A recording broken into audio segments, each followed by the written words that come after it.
பிரியமானவர்களே, இன்றைய காலை பொழுதிலும் கூட இது வானத்தின் வாசல் ஊழியத்தின் மூலம் உங்களை சந்திப்பதில் கர்த்தருக்குள் மிகுந்த சந்தோஷம் அடைகிறேன். சமாதானம் இல்லாமல் இருந்து கொண்டிருக்கிறீர்களா? என் வாழ்க்கையில் எப்பொழுதுமே ஒரு போராட்டம், பிரச்சனையாகத்தான் இருந்து கொண்டிருக்கிறது. என் குடும்பத்துக்குள்ளாடி எந்த ஒரு சமாதானத்தையும் பார்க்க முடியவில்லை. நான் வேதனையோடு கண்ணீரோடு தேவ சமூகத்தில் அந்த சமாதானத்துக்காக பிரயாசப்பட்டு கொண்டிருக்கிறேன். எப்பொழுது என்னுடைய வாழ்க்கையில் அந்த சமாதானம் கிடைக்கும் என்று அநேகர் தேவனை நோக்கி முறையிட்டு கொண்டிருக்கிறீர்கள் அல்லவோ? ஆண்டவர் சொல்லுகிறார், உன் குடும்பத்தில் அந்த சமாதானம் நிலைத்திருக்கும் என்று.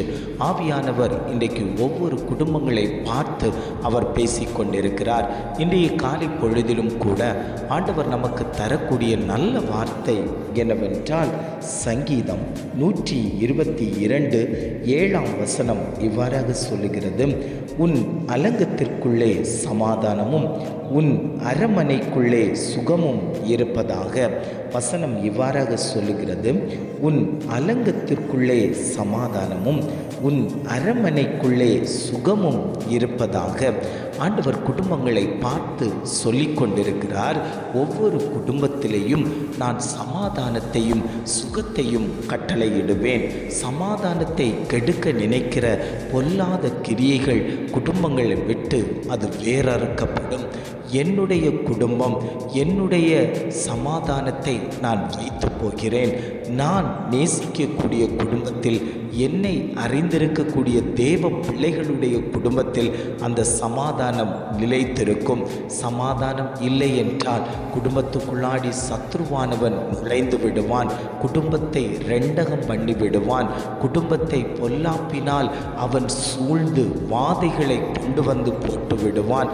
குடும்பத்தை பிரித்து வேறு காரியத்தில் மூன்றாவது நபரை உள்ளாடி கொண்டு வந்து சமாதானத்தை சீர்குலைக்க நினைக்கிற அந்த பொல்லாத கிரியைகள் குடும்பங்களை விட்டு மாற்றப்படும். காரணம், நான் அந்த குடும்பத்தில் சமாதான பிரபுவாய் உங்களோடு கூட நான் வாசம் பண்ணி கொண்டிருக்கிறேன். உங்களுக்கு விரோதமாய் எழும்புகிறார்களா? உங்களுக்கு விரோதமாய் குற்றப்படுத்துகிறார்களா? உங்களுக்கு விரோதமாய் அநேக காரியங்களை செய்து கொண்டிருக்கிறார்களா? ஆண்டவர் சொல்லுகிறார், எதுவும் பலிப்பது இல்லை. உங்கள் சுகத்துக்கு விரோதமாய் போராடுகிற நுகக்கட்டுகள் முற்றிலுமாய் அறுக்கப்படும். உங்கள் குடும்பத்தை அழிக்கணும், இல்லாமல் ஆக்கணும் என்று சொல்லிக் கொண்டிருக்கக்கூடிய அந்த கிரியைகள் வேறறுக்கப்படும் என்று ஆண்டவர் திட்டமும் தீர்மானமுமாய் குடும்பங்களை பார்த்து அவர் பேசிக்கொண்டிருக்கிறார்.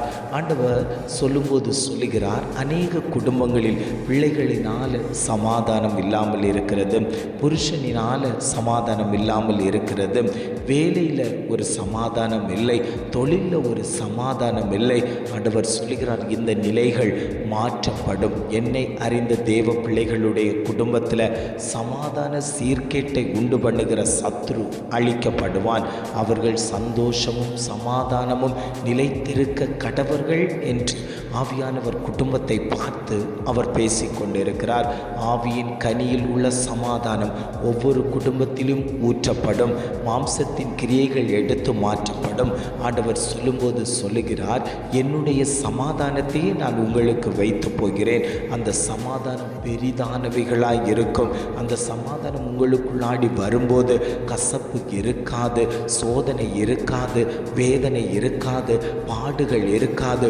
உள்ளுக்குள்ளாடி ஒரு சந்தோஷம், இருதயத்தை மகிழ்விக்கக்கூடிய அந்த சந்தோஷம் உங்களுக்குள்ளாடி கடந்து வரும் என்று ஆவியானவர் திட்டமும் தீர்மானமுமாய் ஒவ்வொரு குடும்பத்தையும் அவர் பார்த்து பேசிக்கொண்டிருக்கிறார். இந்த சமாதானம் உள்ளுக்குள்ளாடி கடந்து வரும்போது பிரச்சனைகளை தூண்டுகிற ஆவிகள் வெளியேற்றப்படும். சுகத்தை கெடுக்க நினைக்கிற ஆவிகள் வெளியேற்றப்படும். பலவீனத்தை கொண்டு வந்து போட நினைக்கிற ஆவிகள் வெளியேற்றப்படும். காரணம் என்ன தெரியுமா? உன் குடும்பத்தில் நான் உலாவிக் கொண்டிருக்கிறேன். படகாகிய உன் வீட்டில் நான் உலாவிக் கொண்டிருக்கிறேன். உனக்கு விரோதமாய் கொந்தளிக்கிற அலைகளையும் காற்றையும் ஓய பண்ணக்கூடிய கர்த்தர் நான் உன் நடுவில் வாசம் பண்ணி கொண்டிருக்கிறேன் என்று ஆண்டவர் குடும்பங்களை பார்த்து அவர் பேசிக்கொண்டிருக்கிறார். கொண்டிருக்கிறார்.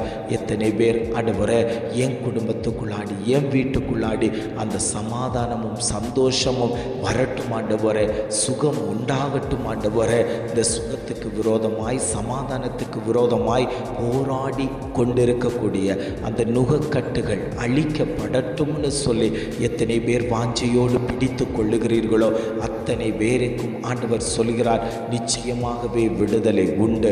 காரணம், நான் உங்கள் குடும்பத்தில் தங்கி தாபரித்து கொண்டிருக்கிறேன். உங்கள் அலங்கமாகிய அந்த கூடாரத்துக்குள் நான் மேக ஸ்தம்பம் போலவும் அக்னி ஸ்தம்பம் போலவும் உங்களை நான் வழிநடத்தி கொண்டிருக்கிறேன் என்று ஆவியானவர் பேசிக்கொண்டிருக்கிறார். ஜெபிக்கலாமா? அன்பின் பரலோக பிதாவே, இந்த காலை பொழுதுக்காக நாங்கள் உம்மை துதிக்கிறோம், ஸ்தோத்தரிக்கிறோம் ஆண்டவரே. இந்த காலை பொழுதிலும் கூட ஆண்டவர் எங்களுக்கு தந்த நல்ல வார்த்தைக்காக நாங்கள் உம்மை துதிக்கிறோம், ஸ்தோத்தரிக்கிறோம் ஆண்டவரே. உன் அலங்கத்திற்குள்ளே சமாதானமும் உன் அரமனைக்குள்ளே சுகமும் இருப்பதாக என்று அழகான ஒரு வாக்குத்தத்தம் தந்தீங்களே ஆண்டவரே. அந்த வாக்குத்தத்தத்தை பிடித்து நாங்கள் ஜெபிக்கிறோம். எங்கள் கூடாரத்துக்குள்ளாடி சமாதானம், சந்தோஷம், மகிழ்ச்சி, சுகம் உண்டாக கடவது ஆண்டவரே. நீர் எங்கள் குடும்பத்தில் தங்கி தாபரிக்கும்படியாய் நாங்கள் ஜெபிக்கிறோம் ஆண்டவரே. என்னென்ன கஷ்டங்கள் இருந்தாலும் குடும்பத்துக்குள்ளாடி அந்த கஷ்டங்கள் எல்லாம் மாற்றப்பட்டு அந்த குடும்பத்தில் சமாதானத்தை கொண்டு வரக்கூடிய கர்த்தர் நீர் அல்லவா ஆண்டவரே. நீர் எங்கள் குடும்பத்தில் தங்கி தாபரிங்க ஆண்டவரே. நீர் உலாவுங்க ஆண்டவரே. நீர் எங்களோடு கூட பேசுங்க ஆண்டவரே. நீர் எங்களோடு கூட இருப்பீரே ஆனால் எங்கள் குடும்பத்துக்குள்ளாடி எந்த தீவினைகளும் வருவது இல்லை ஆண்டவரே. நீர் எங்களை அந்த பரம கானானுக்கு கொண்டு அழைத்து போகும் மட்டும் ஆண்டவரே எங்களுக்குள்ளாடி அந்த சமாதானம் இருக்கட்டும், சுகம் இருக்கட்டும், தேவ பலன் இருக்கட்டும். நீரே எங்களை வழிநடத்தும்படியாய் நாங்கள் ஜெபிக்கிறோம் ஆண்டவரே. இதை கேட்டுக்கொண்டு இருக்கக்கூடிய ஒவ்வொரு குடும்பத்திலேயும் சமாதானமும் சுகமும் உண்டாக கடவுது ஆண்டவரே. அவர்களை தேவன் பலப்படுத்துவீராக. தேவக்கரம் அவர்களை தாங்கும்படியாய் நாங்கள் ஜெபிக்கிறோம் ஆண்டவரே. நீர் அப்படியே செய்துவிட்டதற்காய் ஸ்தோத்திரம். இயேசுவின் மூலம் ஜெபம் கேளும் நல்ல பிதாவே. ஆமேன், ஆமேன்.